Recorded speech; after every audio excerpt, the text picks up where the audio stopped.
역사로 꽃피운 도시 경주의 역사를 다시 읽어보는 경주 역사로다. 한국일보 김광원 기자 연결합니다. 안녕하세요. 예, 안녕하십니까. 네, 오늘은 경주의 음식에 대한 이야기라고요. 예. 그 한국 음식의 역사가 있잖아요. 네. 근데 그 중에서 저는 경주의 음식 문화가 좀 역사가 좀 저평가되었다 이런 생각을 종종 합니다. 네. 왜 그렇게 생각하는지 오늘 이야기를 한번 풀어보겠습니다. 네. 그에 앞서서 흥미로운 뉴스 하나가 이제 있어서 소개하는데요. 기사 제목이 일본에 부는 한국 떡 바람입니다. 아, 좋습니다. 너무 반갑네요. 일본은 뭐 우리와 가깝고 또 농업을 주로 했던 국가였으니까 떡이 우리와 다를 게 있나 이런 생각도 해보게 되는데 어떨까요? 예, 저도 이제 조사를 해보니까 차이가 좀 있더라고요. 음. 우리는 떡이 디저트로도 먹지만 밥 대신 해서 먹기도 하잖아요. 네. 근데 일본 떡은 보니까 차를 마실 때 곁들이는 다식 정도입니다. 그러니까 그 용도가 우리와 비교해서 좀 제한적인 느낌이 듭니다. 맞아요. 그러니까 차 옆에 다식으로 나왔던 기억이 나네요. 떡을 그다지 선호하지 않나 이런 느낌도 드는데요. 예. 저는 일본에서 떡 문화가 억압받았다는 생각이 좀 듭니다. 그 떡과 관련해서 우리 속담이 많잖아요. 근데 네. 나쁜 건 사실 하나도 없잖아요. 네. 근데 일본은 좀 다릅니다. 말하자면 떡을 하면 불이 난다. 떡을 하면 사람이 죽는다.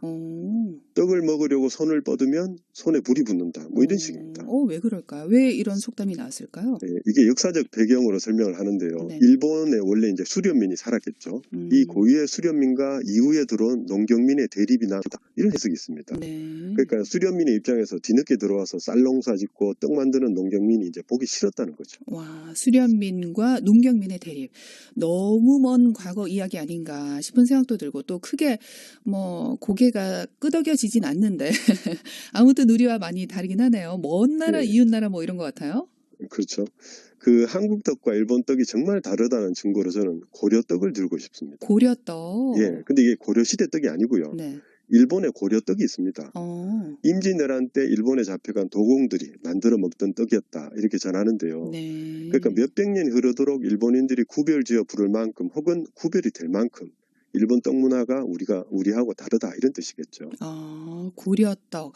어떤 맛일까 한번 궁금해지기도 하고 맛과 모양이 지금과 다른가 궁금한데요. 예, 그 우리나라의 경우에 보면 떡에 대한 기록이 삼국시대부터 나옵니다. 네.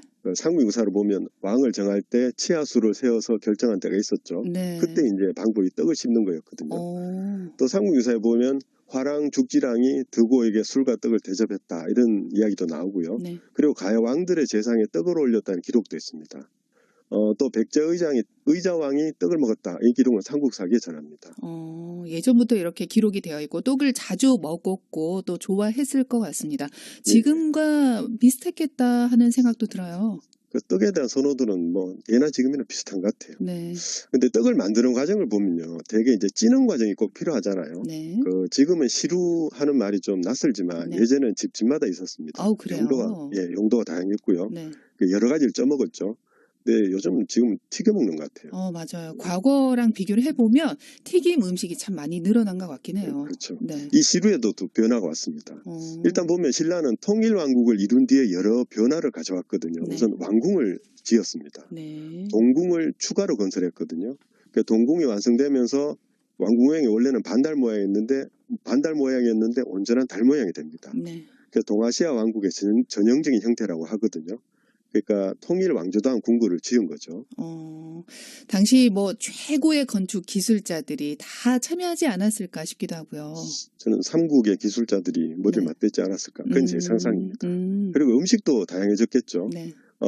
당연히 이제 신라 음식의 바탕 위에 백제나 고구려 식이 들어왔을 것으로 이제 추정할 수 있습니다. 네. 우선 식기를 보면 신라는 그릇이 좋았던 것 같아요. 네. 그러니까 신라의 그릇이 백제와 고구려로 흘러들었다고 하거든요. 그런데 찜 요리의 필수인 시루는 고구려나 백제가 더 나았던 것 같습니다. 네. 이 두 나라의 기술이 경주로 흘러들었습니다. 네, 이렇게 이런 이야기를 들어보면 당연한 이야기긴 하겠지만 삼국 통일이 그냥 영토만 이렇게 넓어진 게 아니다 이런 생각도 해보게 돼요. 그렇죠. 오늘 이야기 주제인데요. 밥상도 넓어졌습니다. 참고로 이제 가마솥은 조선시대에 나왔거든요. 네. 이 시대만 하더라도 시루를 이용한 찜 요리가 주류였던 것 같습니다. 네. 통일신라는 고구려와 백제의 시루 형태를 수용해서 전기 구멍의 면적을 이제 넓혔다고 하거든요. 네. 그래서 수증기가 조리물에 직접 닿는 면적이 넓어져서 조리할 수 있는 음식의 양이 많아졌습니다. 뭐랄까 변화의 방향이 한마디로 빨리빨리 또 많이 뭐 이런 게 아닐까 싶기도 하고 네. 발전 방향이 지금 이 시대와 또 다 있는 느낌도 들고 그래요. 예, 그게 정확한 표현 같네요. 어쨌든 한꺼번에 할 수 있는 양도 늘어나고 네. 또 요리의 완성도도 높아졌을 것을 이렇게 추정을 할 수 있겠죠. 이런 문화가, 이런 식문화의 공유가 공동체 의식을 형성하는 데도 도움이 되지 않았을까 싶어요. 아무래도. 네, 정말 당연한 이해 같습니다. 네. 그 신라가 통일한 이후 나라가 이제 고려 또 조선으로 이어졌죠. 네. 오늘 이야기 핵심은요. 신라의 지붕 아래 삼국의 음식 문화가 융합됐다는 겁니다. 네. 그러니까 통일 신라 때 밥상이 삼국 통일된 거죠. 네. 그러면서 이 시기에 우리도 알고 있는 전통 상차림의 기본적인 토대가 마련됐다 이렇게 해석합니다. 네. 그러니까 이제 한식 혹은 한정식의 고향이 신라 그리고 더 정확하게는 경주라고 할 수 있습니다. 참 많이 먹게 되는 건데 저는 이 이야기를 가만히 들어보니까 경주에서 먹었던 맛있는 음식들이 떠오르면서 경주에서 먹었던 음식들이 또 새롭게 다가온다는 생각도 들어요. 네.